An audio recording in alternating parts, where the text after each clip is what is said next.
what we need to remember is the treatment generally is the most important thing in that person's life at that point. So there is a lot riding on it, and they are anxious and they are worried and scared and nervous and all of those things. Plus, they're taking hormones as well.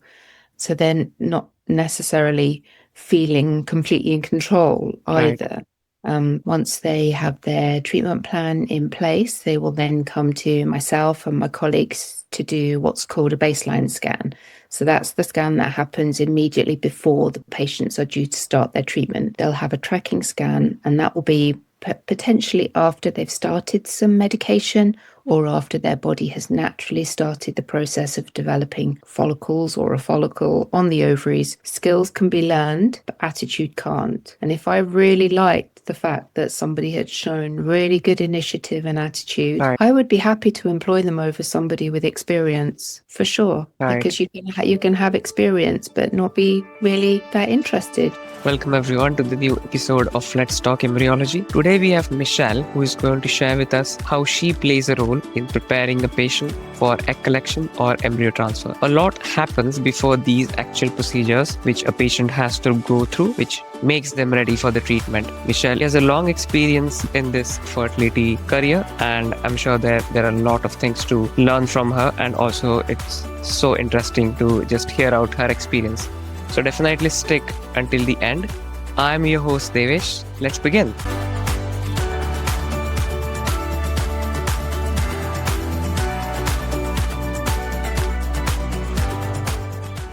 Let us all welcome Michelle. How are you, Michelle, today? I'm very well, thank you. My first ever podcast. Nice. Are you excited? I am. It'll be a Yeah. hard act to follow. Mm-hmm. Amazing Amy, but let's give it a go. Perfect. Perfect. Nice. So before we get into the details, tell us what you do exactly at the clinic. What is your role? So I am called a fertility practitioner, which means I'm an advanced fertility nurse because I have some advanced skills beyond the scope of being a fertility nurse. I have an enhanced role. So I scan patients as well as managing their follow-up, their care plans, dealing with patient queries, and setting patients up for procedures, for example.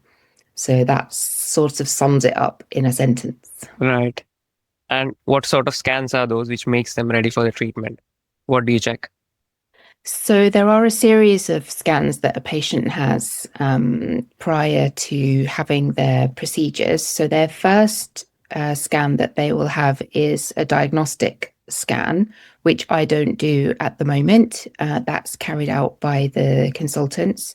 That's, as it implies, a diagnostic scan in terms of looking for any pathology, either in the uterus or the ovaries or anywhere else in the pelvis, and assessing the patient's general fertility and the health of the ovaries and the uterus, ready to prepare for the treatment cycle and what sort of treatment might be most appropriate. Do we need to do any special investigations, such as looking at the fallopian tubes?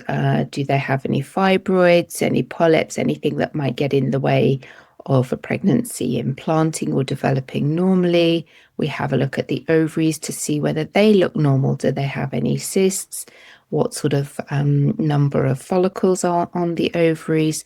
So, in conjunction with some other tests, blood tests, it helps us to decide what sort of treatment is best for the patient and what level of treatment they might need as well, and whether everything looks like it's functioning normally. So they have that diagnostic scan, and then they have an initial consultation to discuss the results of the scan, the blood test, and implement any measures at that point that need to take place before treatment, or otherwise, if everything's completely normal, to start the treatment cycle. Once they have their treatment plan in place, they will then come to myself and my colleagues to do what's called a baseline scan. So that's the scan that happens immediately before the patients are due to start their treatment. Because depending on the gap between the diagnostic scan and the baseline scan, things can happen. Time might have lapsed and things might have changed.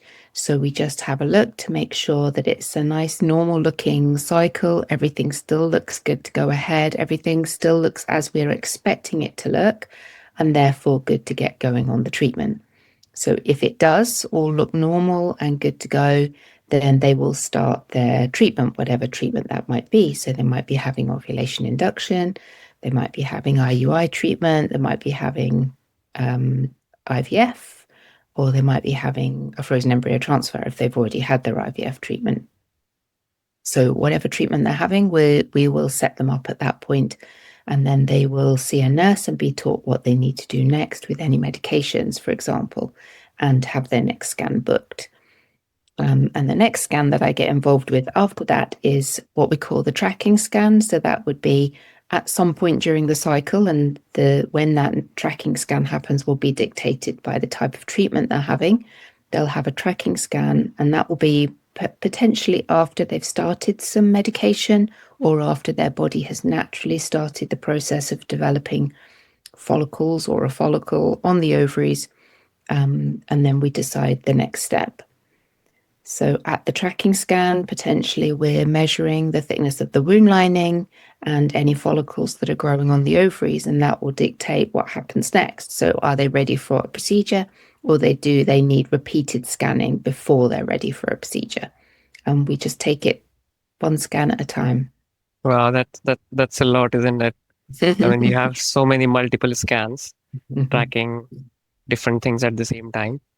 Yeah. But tell us, I mean, was this your goal always since you had started studying, or when you were young in university? Did you always want to do this? So fertility in itself came to me a little bit later in life. So I've taken quite a convoluted route into being a fertility nurse. So I originally, my first degree was in sociology, and I did my nurse training a little bit later. I was a mature student, if you want to say. And by then I'd already had a child. So my options for nursing were a little bit different, because back in the day when I had my children, there was no such thing as family-friendly working, flexible working, etc. So unfortunately, I was a little bit more limited as to what I could do in terms of shift work. So my first nursing job actually was in sexual health, and I was there for around 4 years. But a few years into starting there, I became very interested in fertility nursing, and it was something that I really wanted to do. But I felt like it was a speciality that would never accept someone with no experience in the field, and I wasn't quite sure how to gain that experience because I hadn't worked on the gynae wards, and I hadn't worked in the early pregnancy unit or anything like that at that point. So I didn't think it was going to be possible for me.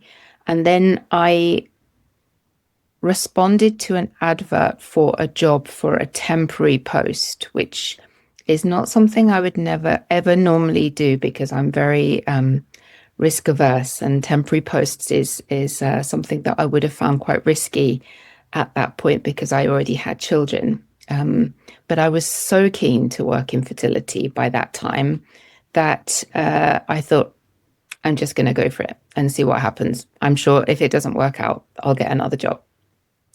So I applied for a maternity leave post cover, and it was a 6-month post, and I ended up being there for 9 years. So Wow. it worked really well for me, and always loved it from the word go. I never looked back and couldn't have imagined myself doing anything different after that point.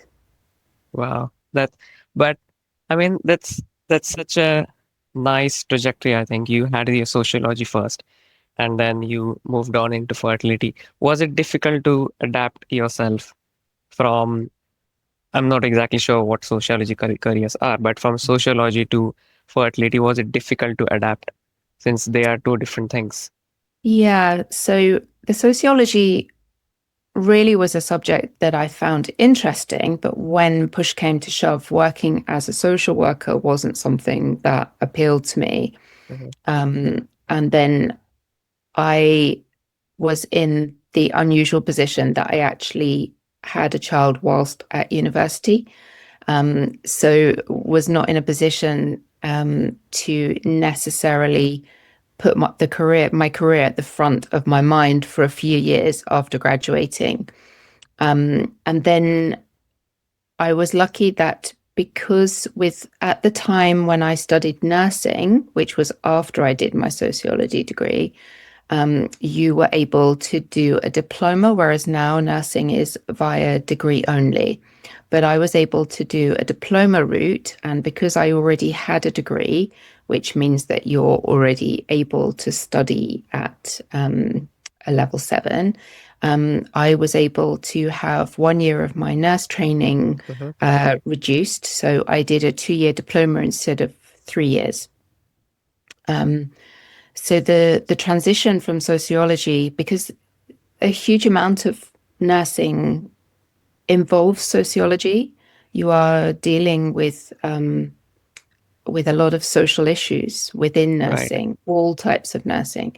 So the transition from one to the other actually was completely smooth, because they are very related. And a lot of the topics that you cover in nursing, the non-clinical topics, are all very related to people's social circumstances. So that transition kind of made sense, and Mhm. they overlapped in lots of places. Yeah, so that was quite a good doorstep for me, Mhm. and opened the door for me to be able to do my training in a reduced number of years, which was great. Right.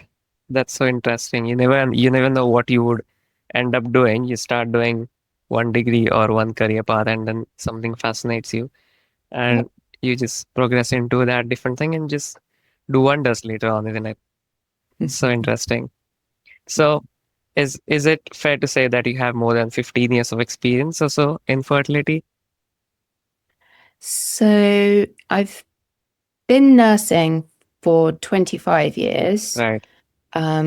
Of that, 15 years have been in fertility, Mm-hmm. and the rest of my nursing career has been in related Mm-hmm. topics. So as I said, I started in sexual health. I've also worked in forensics nursing, so that's the sexual assault referral centre. I've also worked in abortion care, and I've Mm-hmm. worked in early pregnancy care. So all of the fields that sort of tie together, um, Right. because when you see a patient in a fertility clinic, they could have been exposed to all or any of those topics. So I always find it really useful to have had experience of more than one type of women's health, sexual health, because sexual health is men's health as well, obviously, not Mm-hmm. just women's health. So I feel it's really helped to broaden my ability to have greater understanding of all the different types of nursing that can be encapsulated in a fertility patient's care throughout their journey in life, not just in fertility, but just in life. Right. And another question I had while you just said that you have such a long experience, you must have seen procedures that you do right now, which you used to do in a different way back then. So, are there any scans or are there any steps in the patient pathway that you used to do completely different, but you have seen so much progress in the research and in the changes over the years that now you are at a much better stage of doing the exact same procedure? but having much better outcomes. So is there any example that you can give us? Well, it's really, really interesting that you should ask that question because we're dealing with human bodies, Mhm. things actually don't change that much. So what has changed is the clarity of the ultrasound machines Okay. and some things that you guys do in the lab. But in terms of what we actually do, not a great deal has changed from when I first started in 2005 to here we are in 2026.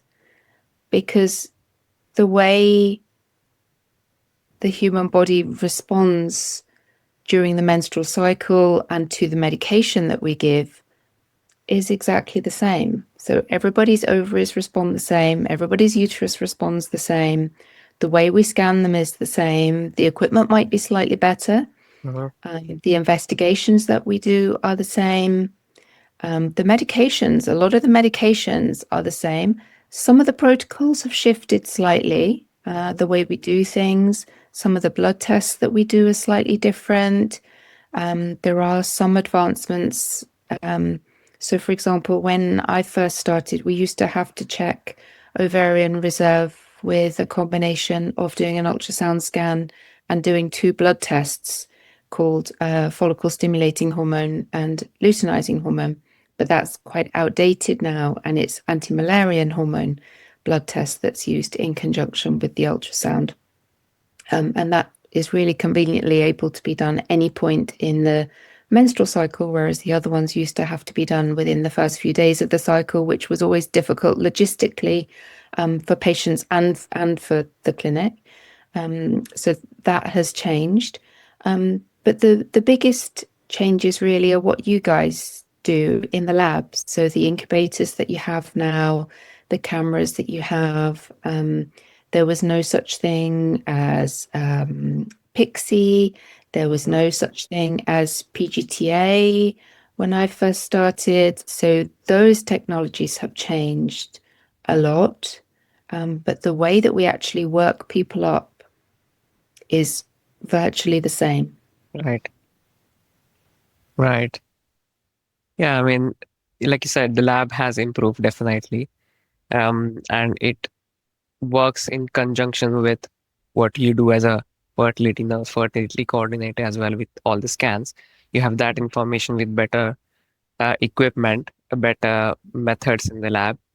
And I think that must have contributed significantly increasing the overall success rate for the patients, which I think is it's such a big step towards good outcomes. Yeah, I think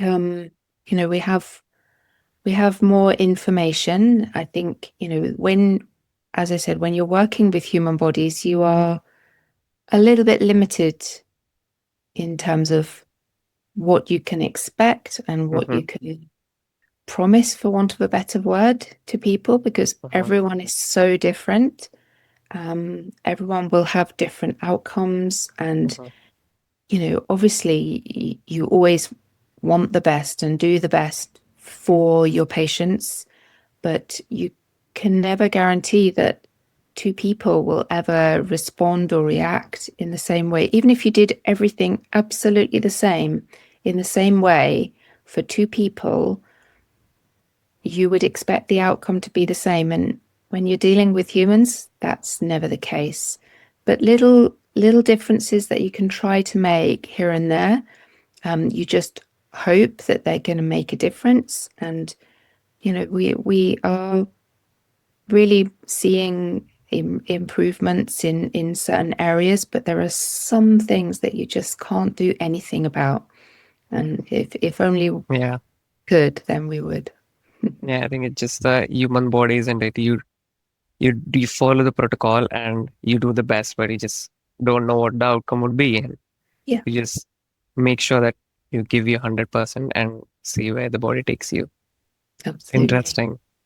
Yeah. And when you have all the data from the scans, or let's say from the blood results, Mm. what steps do you take, or what protocol do you follow? Do you discuss it with one doctor, multiple doctors, and then convey it to the patient? Or would you just analyze all the data yourself and then make a decision? How that does that pathway look like? Yeah, so there's various points where protocols are discussed so that the actual treatment protocol is decided by the consultant in clinic Hmm. initially, and that will be based on many things. So the type of treatment that's to be offered, the ovarian reserve, etc., that will decide the protocol and the dose that's going to be used and the type of treatment that the patient needs. Then, when they're in the treatment itself, the scans and any blood tests that are carried out during the treatment might Hmm. change the course of that protocol along the way. Doses might be changed, they might be shortened, they might be lengthened. Extra things might need to be added, or some things might need to be taken away Hmm. for various reasons. And those decisions are made at the time. Hmm. Those are things that are always decided as part of a team. So Okay. that's not the decision of any one individual person. So everybody will use the benefit of their knowledge and experiences to bring to the table the next best steps, and it will be discussed with the consultant team and everybody that's involved. It may need discussions with the lab. It may need discussions with genetic counselors. Hmm. Um, Everybody will be involved with next steps potentially. But every single patient that has a scan in their treatment plan have their every single scan is reviewed by the team on the day of the scan with the next steps finalized and formalized on that day to make sure everything seems to be going as expected Hmm. and to implement any changes that might be needed. Hmm. Right. So it's very thorough. Yeah, it's very thorough and everyone gives their input on a single patient. So I think that Mm. enhances the outcome of success in a way. Absolutely, because Hmm. you might when you're doing the scan, you might not have the benefit of the blood test results, so that might come later. Or if no blood tests have been done, when you're in the room with one set of eyes, when you look at it through lots of sets of eyes, you maybe Yeah. see a different point of view and you think, oh, actually, yeah, now that I reflect upon that, maybe we should change this, etc. And sometimes decisions are made to change things if Hmm. needed. Yeah. Right. Interesting. And again, I mean, like you said, it's the human body, so you don't know how body will react to different medications and different um maybe injections or hormones as well. So Mm. when you have all the data and when you have made a decision, a lot of times I imagine the decision might be a negative one, which hampers treatment of patient in a way, or which sometimes you might ask the patient to completely stop the treatment because of the results. Mm. Sometimes it might also happen that everything is all fine and you make the phone call, you discuss the results, and the patient is happy and all good to go.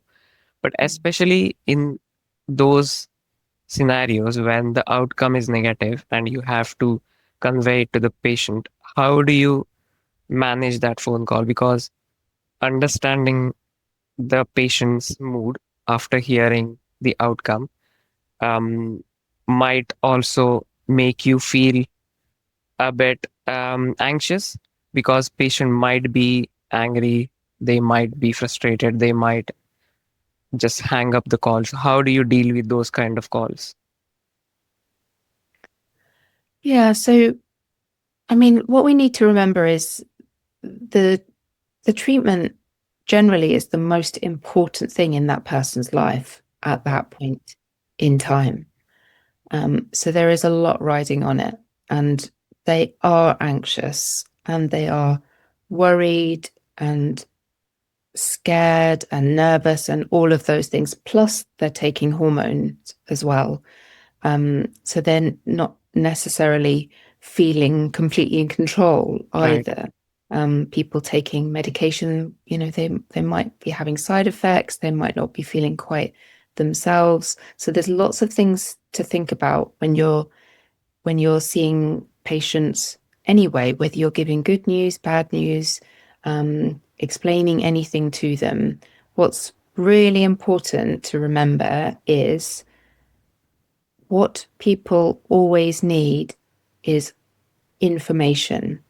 It needs to be clear, it needs to be honest, it needs to be timely, Right. and it they just need to know what's going on, why, what difference is it going to make to them, and what are we going to do about it? What happens next?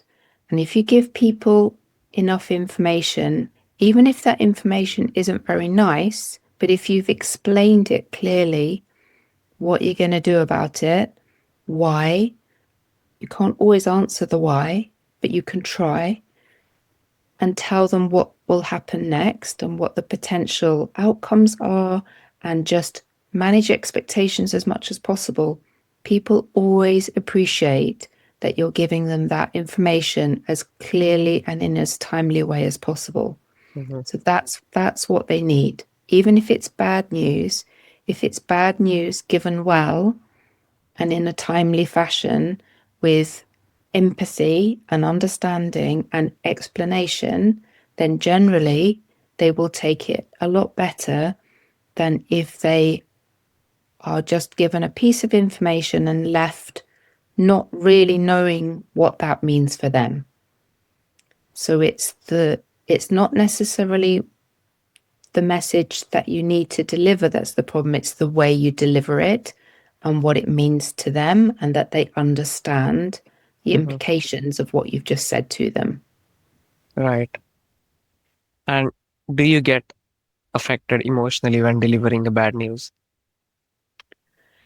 That's a really difficult question because I'm going to make myself sound heartless. Mhm. Because what I always try to do, and of course, you can't help but get involved, but in order to be an effective professional, you cannot allow yourself to get too embroiled in the emotion of the situation, because that would hamper your ability to give clear guidance and information.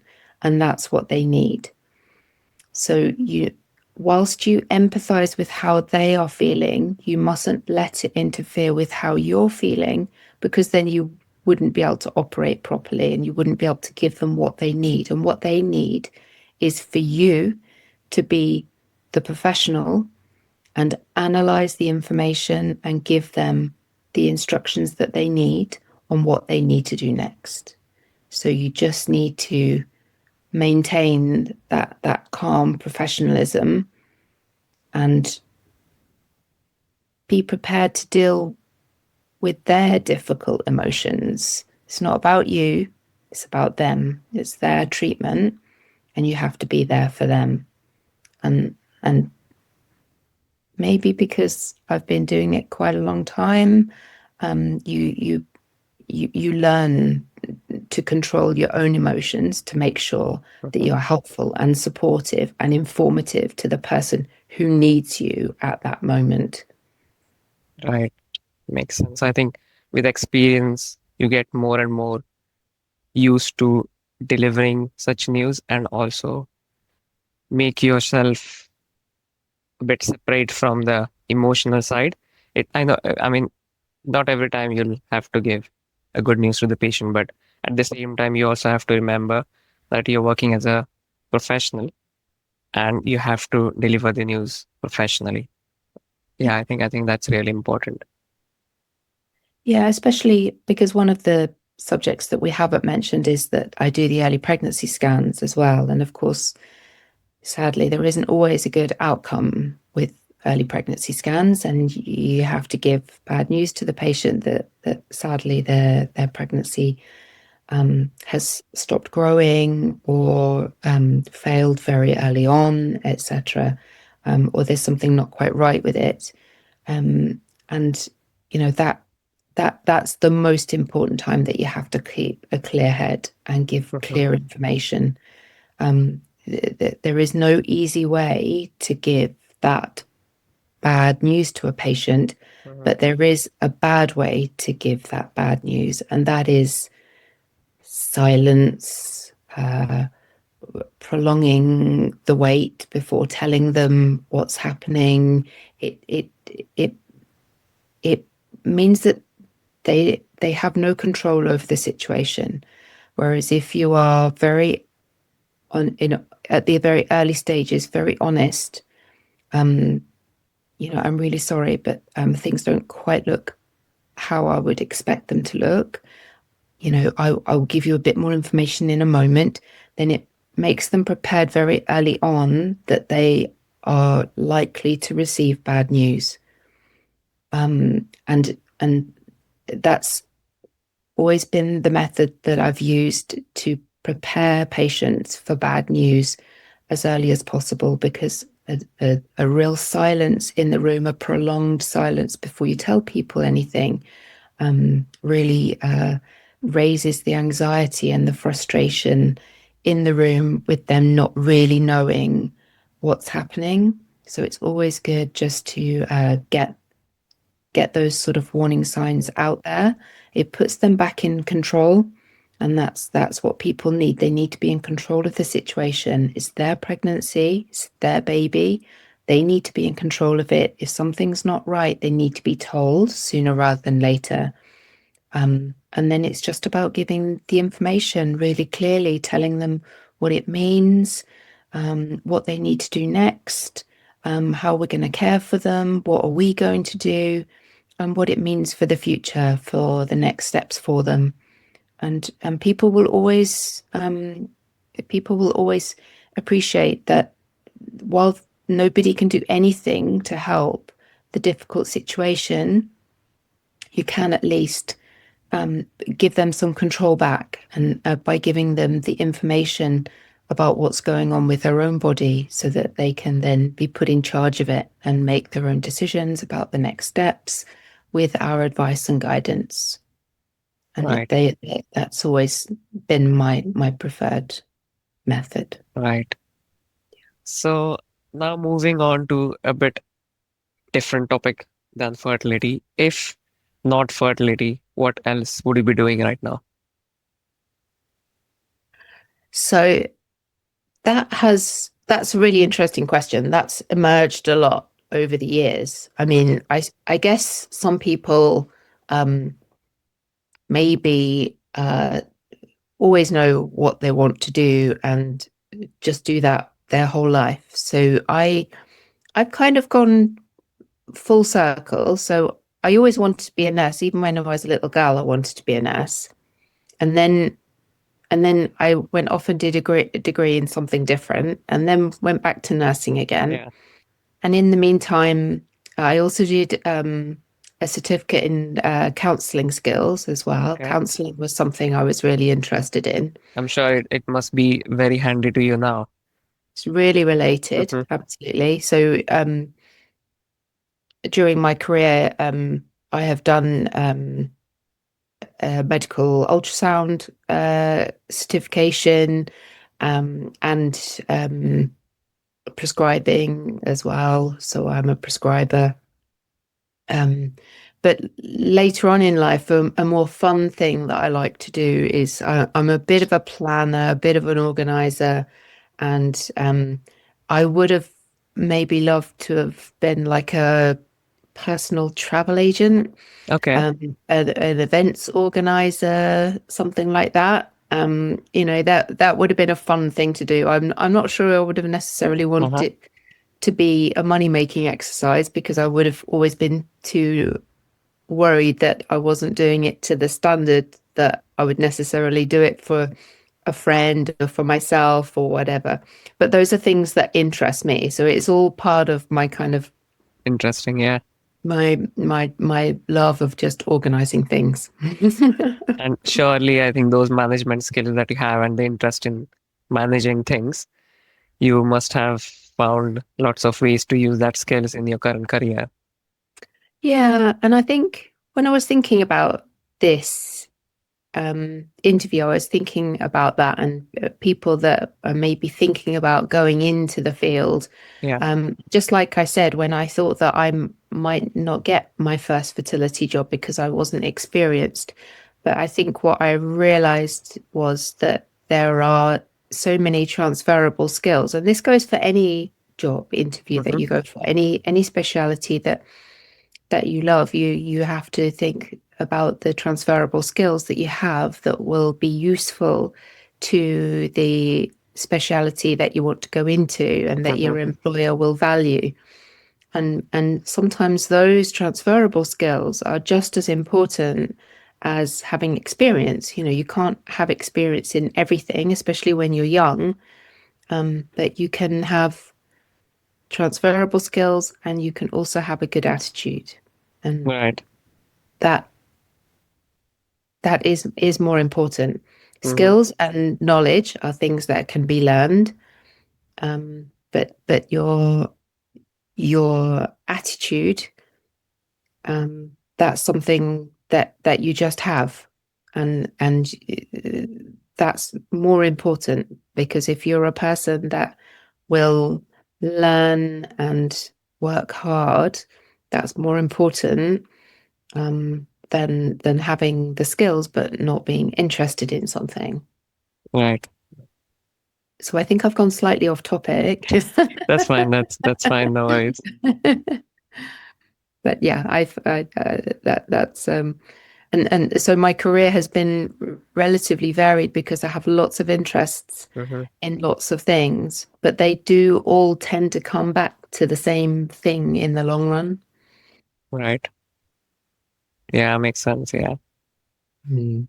And so, since you have such a long experience in fertility and nursing and related, a bit more related healthcare careers as well, is there any particular advice that you would like to give to aspiring fertility coordinators or fertility nurses or anyone who just want to get their foot into healthcare? So, your top advice, is there anything? Yeah, I mean, I still vividly remember the day I went for my interview, Mm-hmm. um, eh, for my first fertility job. Mm-hmm. And I mean, I prepared for that job to within an inch of its life. I mean, I remember getting feedback from the consultant that interviewed me on the day, and his exact words were, "I think you know more about the HFEA than I do." Because I'd spent weeks and weeks reading everything I possibly Mm-hmm. could about the HFEA. And years down the line, as somebody who's recruited to fertility nursing posts, one of the questions I will always ask is, what can you tell me about the HFEA? And, that would be a very, very basic question that I would want them to know. Right. What does HFEA stand for? And what do they do? I don't want them to know everything about the code of practice, but as a bare minimum, they should Mm-hmm. know who our regulators are. So that's one thing. The other thing that I made sure that I did was ask for an informal visit to the clinic, because you always want to show how willing you are to put yourself out in your own time to go and Mm-hmm. visit that clinic, to show your face, to learn something about it, meet some of the people, see the environment, and it just makes you stand out as an applicant if you have used your own time and your own initiative Mm-hmm. to go and visit the clinic before you've even been invited for well, you've been invited for interview, but you haven't had your interview yet. And it makes people realize you really mean it. So for me, that's something that I always did for a job that meant a lot to me. So that's something that I would really recommend. And then with fertility clinics, just like a lot of places of employment. There's a lot of information out there in the public arena. Read it. If you go into your interview and whoever's interviewing you asks you something and you're able to say, oh, well, I know that your clinic did this many IUIs in 2025, they're going to be like, wow, okay, this person's done their homework. They know what they're talking about. They're showing interest. This is real initiative. Throw in some information, do your homework, just to have a genuine interest in this place.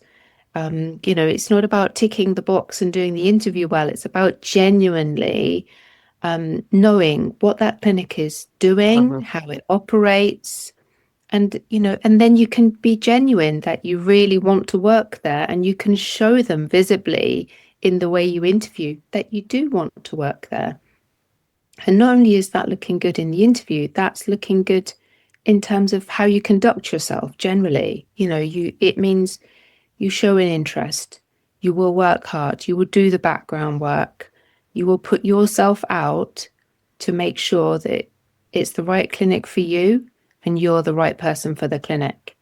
And it will head and shoulders, if as someone, as I say, that has recruited staff over the years, if somebody came to an interview as a newbie, showing that level of interest, and you were up against people that maybe have a bit more experience, you would stand out. And I wouldn't necessarily employ the person that had more experience over you, because as I've said before, skills can be learned, but attitude can't. And if I really liked the fact that somebody had shown really good initiative and attitude, Right.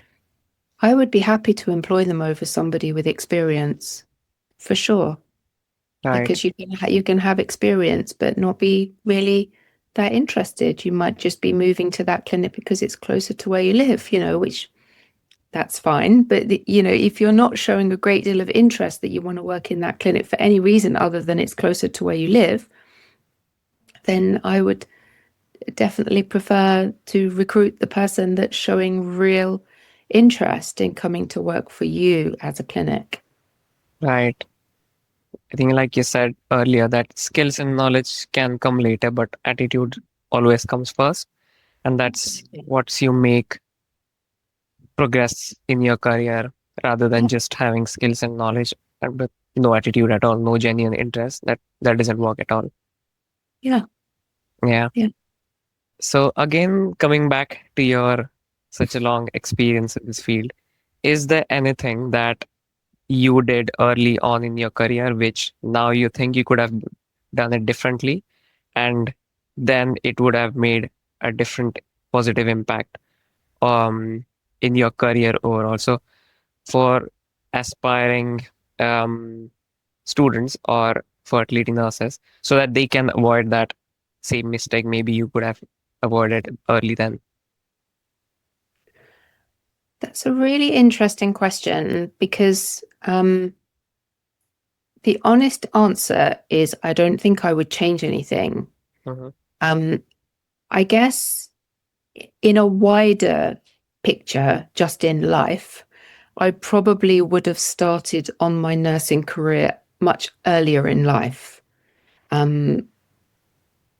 Just because it would have been great for me to have had the experience of a broader nursing career prior to children and being able to work on the ward. I was always very sad that I was never able to have any ward experience, which gives you just a greater knowledge of the inpatient experience, surgery, emergency care, all of that side of patient care is something that I really feel I missed out on.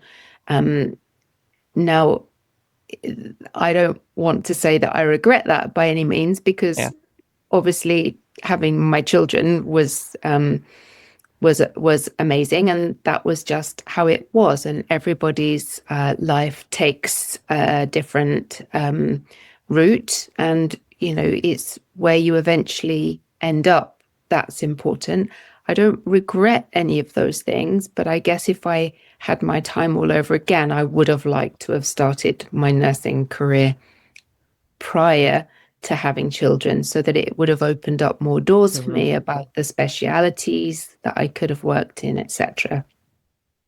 But but looking at my actual nursing career and how it's evolved over the years, um, I I I don't regret anything in terms of the way um, it's progressed. I think hard work and learning from the bottom up is definitely key.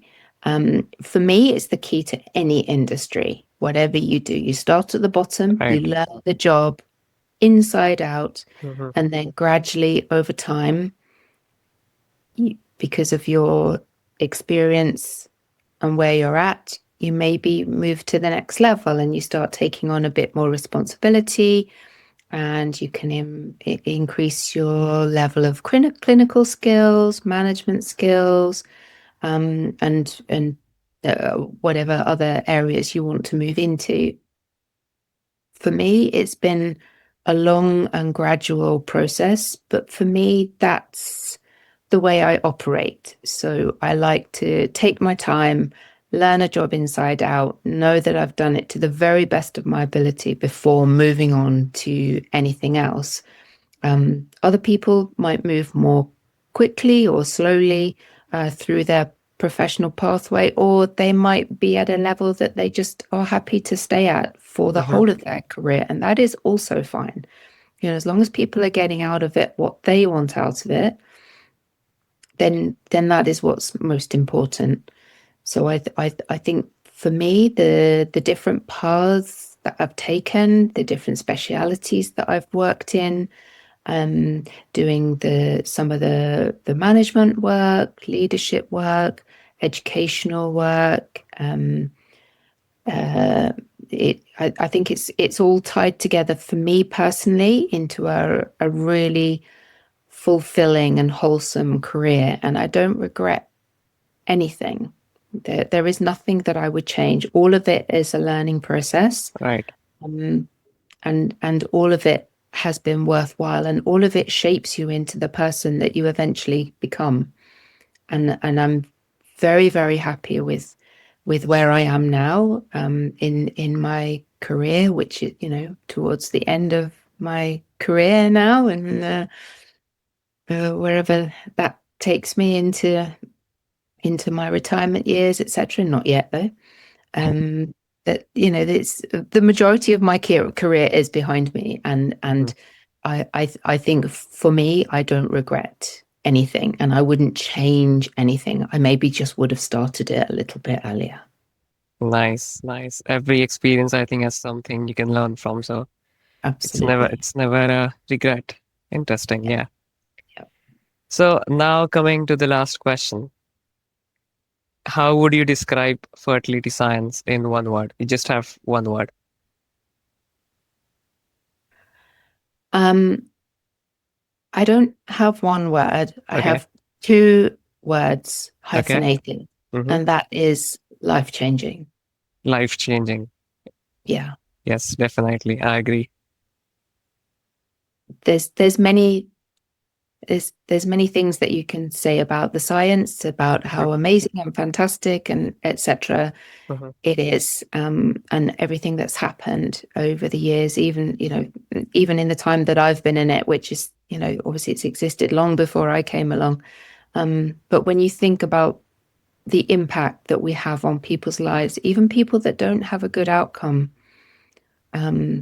people need need what we do, Yeah. what you guys in the lab do, especially, and they need it, even if they don't always get the outcome that they're hoping for. They need that opportunity to try to achieve the family that they want, and on the whole, they will always be grateful for that chance to have tried, even if it doesn't quite happen for them and they Mm-hmm. move on to other things. in their lives. But life-changing is the word that I would use. Nice. Perfect. Yeah, it sums up everything in those two words, definitely. Well, now we are at the end of our episode. I hope you had fun talking about all those flashbacks and all the experiences that you had. And I'm sure the listeners that we have, they had at least one thing, if not more, but at least one thing to take away from this episode. As always, if you have more questions, you can always ask us in the comment box. You can reach me on LinkedIn, which I will provide in the description box below.